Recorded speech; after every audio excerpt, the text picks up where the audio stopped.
chegou, o mais esperado, o mais aclamado, né? Aqui a expectativa de todos os atores, atrizes e atoas. Palmas, por favor, produção! O teatro grego com vocês na aula de hoje. Porminzinha aqui, contando para vocês as presepadas que esse povo aqui aprontava, tá? Então se prepara que lá vem história. Teatro grego. Coloquei alguns pontos antes de a gente entrar naquela consolidação da mitologia de novo. Então coloquei alguns pontos aqui só para vocês ficarem atentos.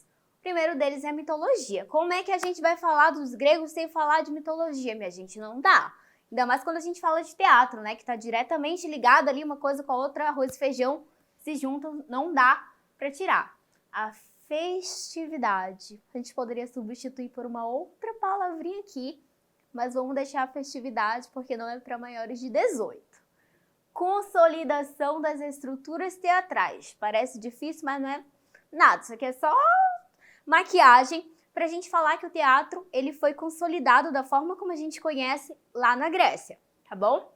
Máscaras. Não tinha como não ser, basicamente aqui, o nosso símbolo teatral, tragédia e comédia. Lembrando aqui rapidinho da aula anterior, uma das principais características da tragédia é a morte, certo? E o nosso teatro ou theatrum, que é o nosso teatro ali físico, né? O nosso local teatro. Mas para a gente entender como é que tudo isso aqui se conecta, como é que a história ela vai seguindo, a gente tem que, novamente, entrar no conceito da mitologia, que é uma parte que eu particularmente gosto muito. Este carinha aqui, ó, que tem cara de ressaca de 1 ano, né? Ele vai ser uma figura muito importante pra gente e a gente vai ter que entender a história dele pra gente novamente entender o ritual que vai acontecer lá, que se chama Ditirambo, tá? Grécia Antiga. Dionísio, o deus da festividade, o deus do vinho, melhor dizendo, da cachaça, porque tudo que era álcool ele estava metido ali no meio, o deus da insanidade e da libertinagem. Vocês sabem o que é libertinagem? Libertinagem, ela é um pouco mais do que liberdade, basicamente, né? Vamos supor que criam um dia da semana, toda sexta-feira, todo mundo pode andar pelado. É lei. Você não vai preso se você andar pelado, certo? E aí quando você olha, sim, todo mundo dos seus amigos está peladão ali, andando na rua. Isso é uma libertinagem. Liberdade é você poder fazer algo. Libertinagem é você escolher fazer algo, basicamente ali, como andar pelado, por exemplo. E fora outras coisas que ele vai ser o Deus. Por exemplo, o Deus dos oprimidos, o Deus de tudo aquilo que não se encaixa socialmente, o Deus das minorias. Dionísio, ele vai abraçar muita coisa, muita coisa, inclusive a sexualidade, tá? Isso é muito importante. Falando um pouquinho aqui da história dele. Sempre que lá vem a história que é um pouco grande. Nós temos quem? Um dos deuses principais ali do Olimpo. Zeus, que não era nem um pouco safado, né? Pra falar o contrário. E um belo dia, Zeus estava lá, pleno, e aí ele vai avistar. Alguém faz um fio-fio aí pra mim, por favor. Ele vai avistar uma mulher muito bonita ali, nossa, olha só, toda ali, né? Trabalhada na beleza, era uma princesa, nada mais, nada menos que isso, chamada Semele, tá? Ou Silene. Ela tem esses dois nomes, mas vamos chamar ela de Silene, mais fácil, parece nome de vizinha aqui do Brasil, né? Então fica mais fácil de associar aí as coisas uma com a outra. Então ele vai olhar a Silene, que era uma mortal, era uma humana. Não que ele já não estivesse acostumado a se envolver com humanas ali, porque ele tinha um histórico já. Porém, Zeus era solteiro? Sim ou não? Não. Não, né? Nem um pouco solteiro, pelo contrário.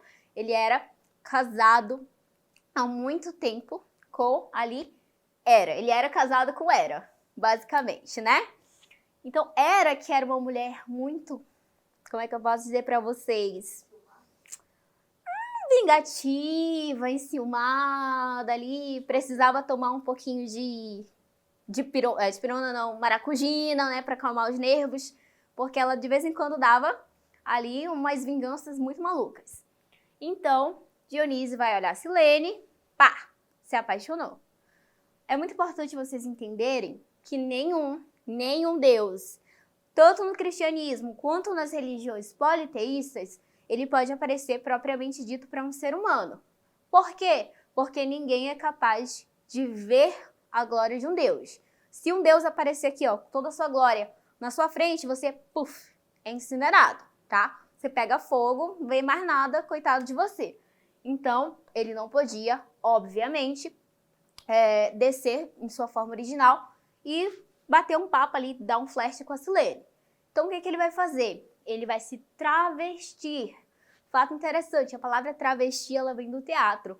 Ela é basicamente você se vestir do que você não nasceu. Basicamente, ele era um deus e ele vai se travestir de homem, porque ele não era um homem, ele não nasceu como homem. Então, eu me travisto de alguma coisa.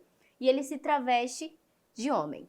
Quando ele vai se travestir e descer, ele vai chegar lá com ela, bater ali, ó, ter maior papo, chegar, e homenzinho bom de lábia, né? Então eles vão trocar ali um lero e ela vai ficar logo muito apaixonada. Quem que vai descobrir aí, ó, esse caso de família? Hera, que vai resolver se vingar. Ela se traveste de mulher também e desce. O que ela podia ter feito? Soluções óbvias. Ela poderia ter chegado e chamado o marido para conversar? Poderia. Ela poderia ter falado assim, não quero mais esse casamento, vou ficar com outro Deus. Poderia também, mas o que ela fez?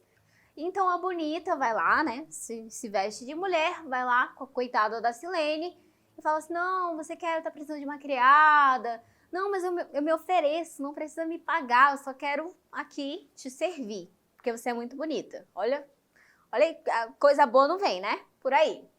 E aí o que acontece? Zeus, ele era um deus lá, importantíssimo. Então ele não tinha muito tempo para ficar 24 horas ali dando beijinho na Silene. Então ele ia, dava um perdido, fazia a Elsa, né, ia ali. E aí o que acontecia? Ele voltava depois de muito tempo e se encontrava com ela. Então, basicamente não era muito recorrente o encontro deles. E Hera vai começar a colocar ali, ó, minhoca na cabeça da Silene, falando assim, ó, ei, se esse homem ele é tão correto, se esse homem ele não tem nenhuma outra família, ou ele não é nenhum bandido, por que ele só vem aqui de vez em quando? Né? Tem uma coisa errada aí. Então ela começa a fazer a discórdia, a famosa discórdia ali entre Silene e Zeus, tá? E aí Silene vai começar a desconfiar. Hera, em determinado momento, chega com Zeus e fala, olha, eu já descobri tudo. Vai lá e termina com ela, senão eu vou matar ela e vai ser horrível. Então, eles vão ali, né?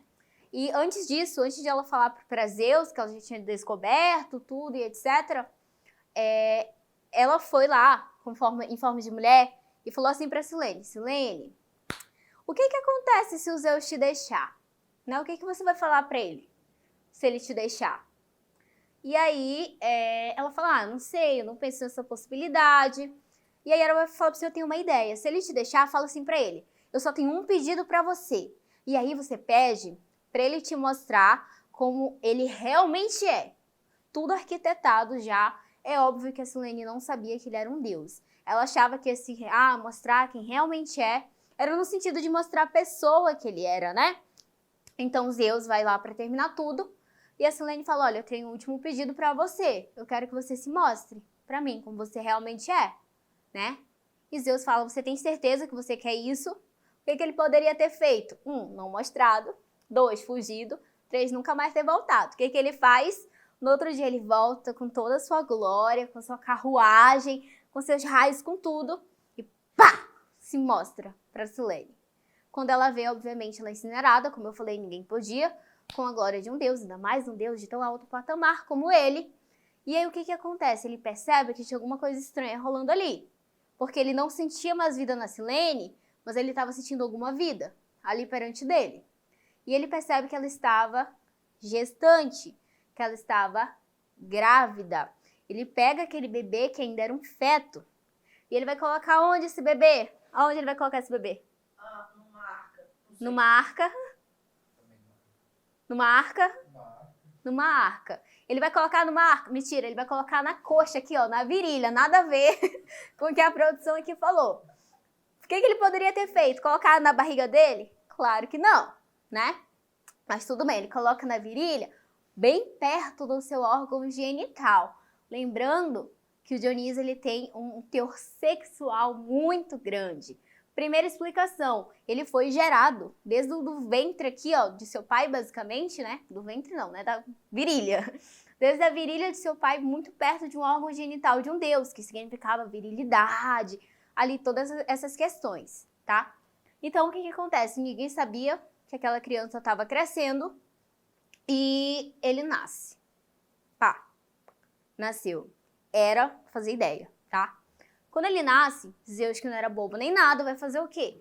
Vai pegar o pequeno Dionísio, que este famigerado bebê era o Dionísio, e vai entregar para uma família que tinha muitos filhos. Por quê? Porque se um dia Hera descobrisse que o Dionísio ele havia nascido, ela não iria saber qual daquelas milhares de crianças era o Dionísio, certo? Então teria mais chance de ela errar ao tentar fazer alguma coisa ali com aquela criança.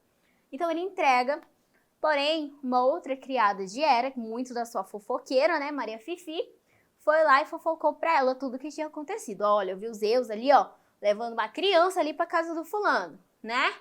Uma outra criada, sem ser essa Maria Fifi, falou assim, não, vamos esperar, não sei o quê, tentando convencer Hera de não fazer o mal para muitas daquelas crianças que eram daquela família.